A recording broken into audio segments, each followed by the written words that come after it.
So in this video, we'll be talking about Gemini moon in the third house and what this placement means natally.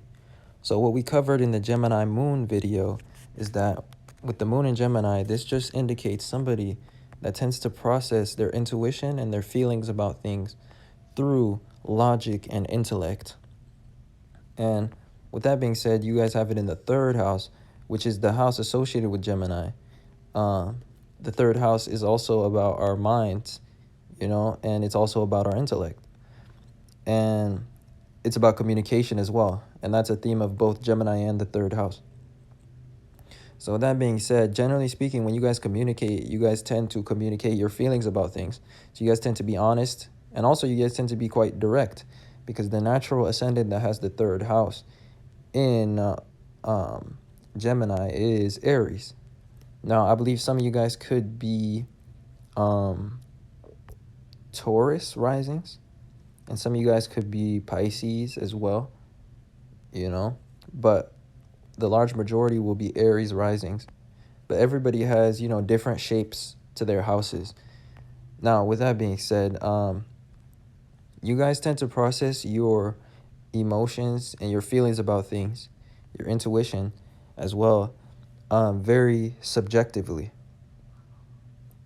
And you guys tend to feel scattered at times because you guys tend to be emotionally detached, and you guys like to more so appeal to your logical side. So a lot of times your emotions to you are experienced just as thoughts or ideas, and they're not something that you attach to. So you guys are quite emotionally adaptable. But also, you guys could be a little bit out of touch with your emotional side. Everything to you goes through logic.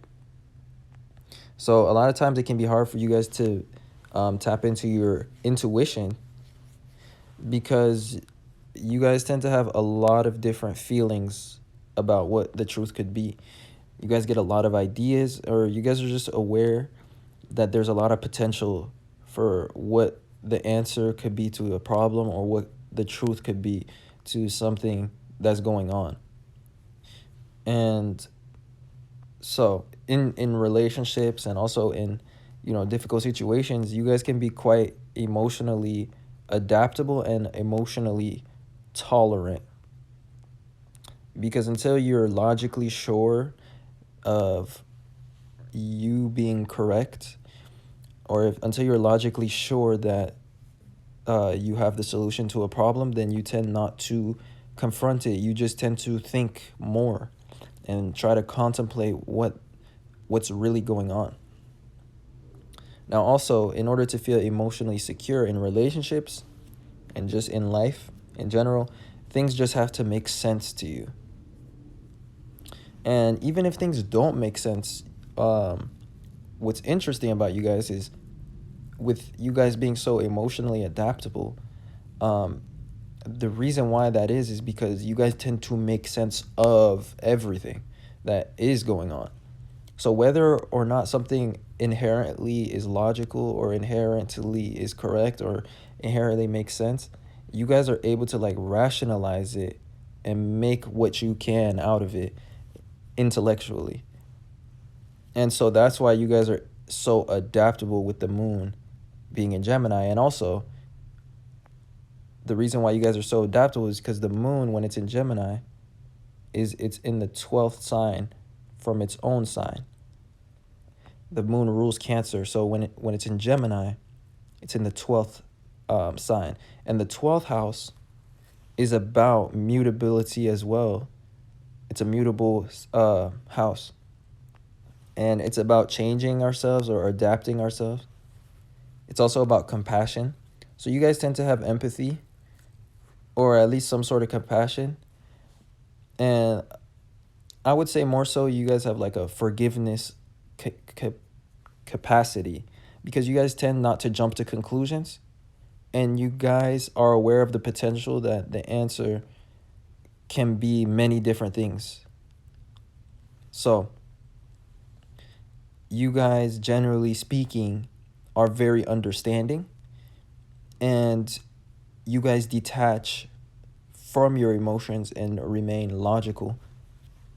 And yeah, so that basically sums up this placement. Gemini moon in the third house just shows somebody that likes to process their emotions logically and also very subjectively, as indicated by the Aries natural ascendant. And as well, you guys like to communicate how you feel about things, and you guys need communication in order to feel comfortable, secure, and content emotionally in relationships. And generally speaking, you guys just need things to make sense. And if things don't make sense or they aren't inherently logical, you guys will tend to, make sense out of it regardless.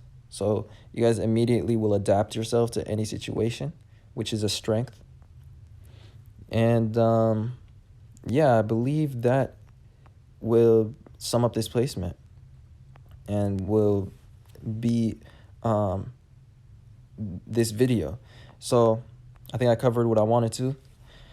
I hope that wasn't too scattered, and I hope you guys enjoyed and learned something about yourselves or about others. If you did, then don't forget to leave a like and subscribe to this channel. If you'd like to see more content. And other than that, I appreciate you guys watching, and I'll see you guys sometime soon in another video. Peace.